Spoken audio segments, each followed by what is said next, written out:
Hey champ, compound interest is the eighth wonder of the world. He who understands it, earns it. He who doesn't, pays it. This famous quote is attributed to Albert Einstein, which hints at the profound impact of compound interest on wealth accumulation. By grasping how compound interest works, we can unlock the secret to growing our finances exponentially. Understanding compound interest can allow us to build our wealth and achieve our financial goals. It is probably the most important financial concept to understand to build your wealth. With compound interest, you can transform this to this. Let's begin with a simple example. Say you have a lemon tree and every year it grows 5 lemons. If you harvest all the lemons that you grow every year, you can think of this as your yield or return from the lemon tree. You can think of this yield as being constant, as you're only receiving 5 lemons per year from the lemon tree. If you wanted to grow the number of lemons you yield, you could try to replant some more lemons to grow more lemon trees. If every year you're able to double your lemon trees, you'd be able to compound the number of lemons you grow. For example, if in the second year you doubled your lemon trees, your yield would be 2 times 5, which is 10 lemons. So you have double or 2x your first year's yield. If you continue to replant your lemons and you again doubled your lemon trees in the third year to 4, now your yield would be 4 times 5, which is 20, or 4 times the first year's yield, or 4x, multiple. And if you continue to do this replanting process every year of the lemon trees, the number of lemons you would receive every year would grow. This process is compounding.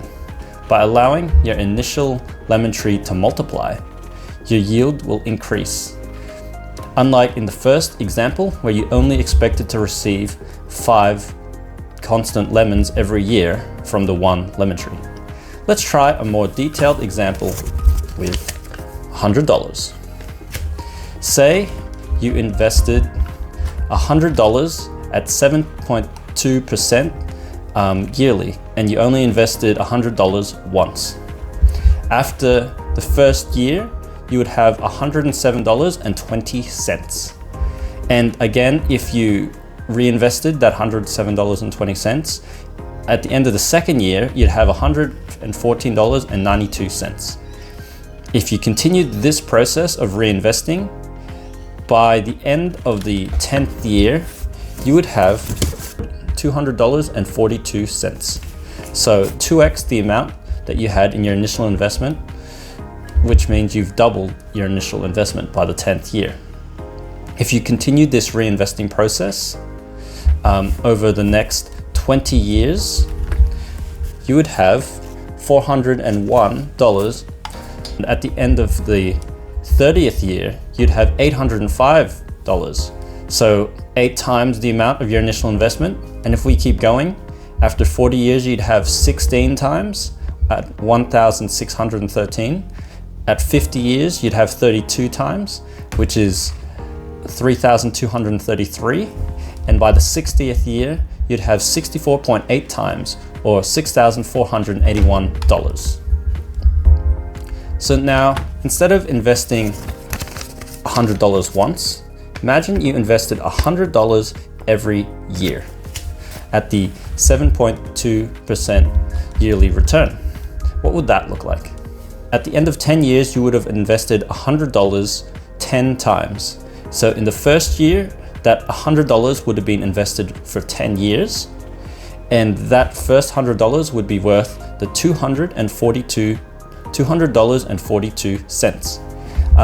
But also 9 years ago, you would have also invested $100, and now that $100 would be worth $186.96. And if we keep going, all the way up to the previous year where you invested $100, that $100 would now be worth $107.20. So if you add all of those totals up, each of those $100 that you invested, so you invested $1,000 or $100 times 10, the total return, if you add all those up, would be $1,495, which is approximately 1.5 times the amount that you invested. If you continue to invest $100 per year, after 20 years, so you'd have 20 times 100, which is $2,000 invested, that would be 2.2 times the amount of that $2,000 invested, which is $4,491. And if you continued after 30 years, it would be 3.5 times the 3,000 at 10,497.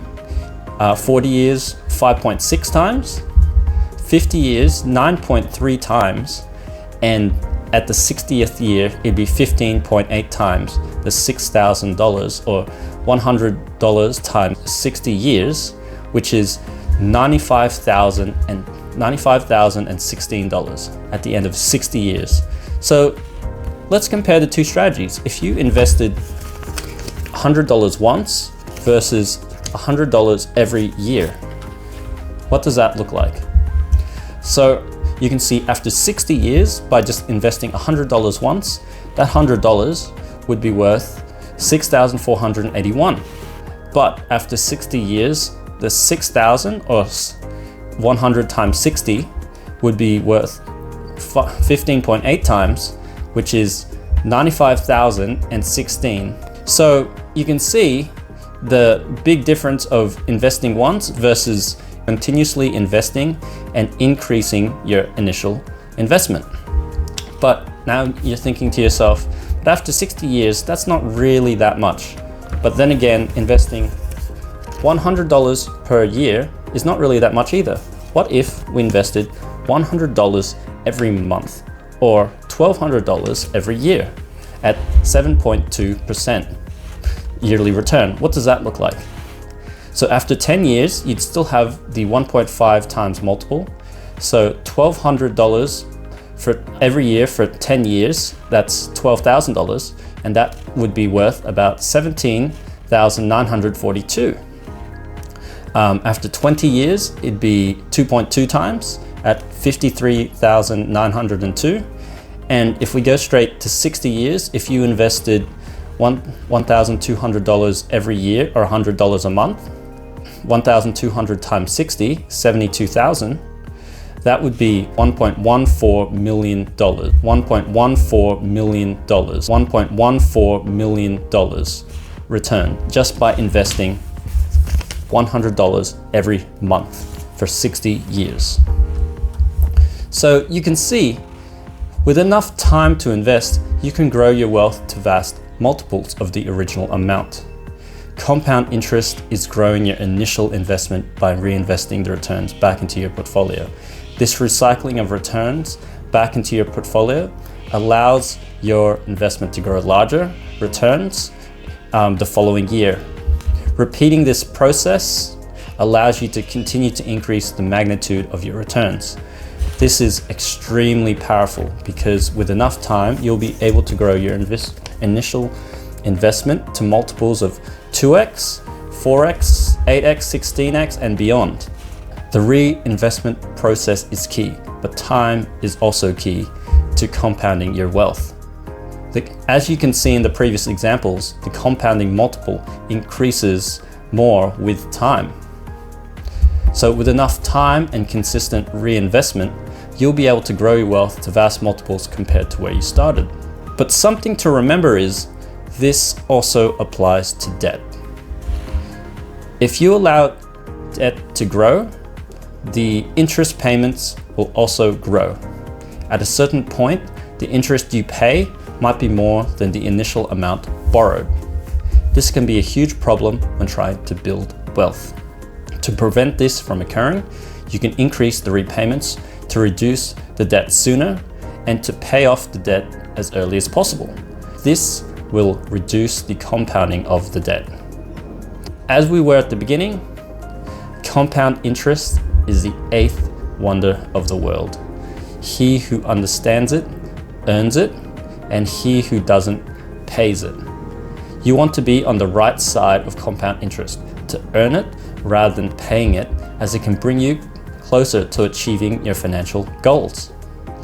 A key principle in understanding how to use compound interest to your advantage is to start as early as possible when investing, to give you more time to compound your returns. And when paying back debt, try to pay it back as soon as possible to minimize paying more in interest and allowing the debt to compound over time. Let me know in the comments if you found this helpful, and give me a thumbs up if you did. Thanks for your time and attention, and until next time, keep being a champ in your financial journey.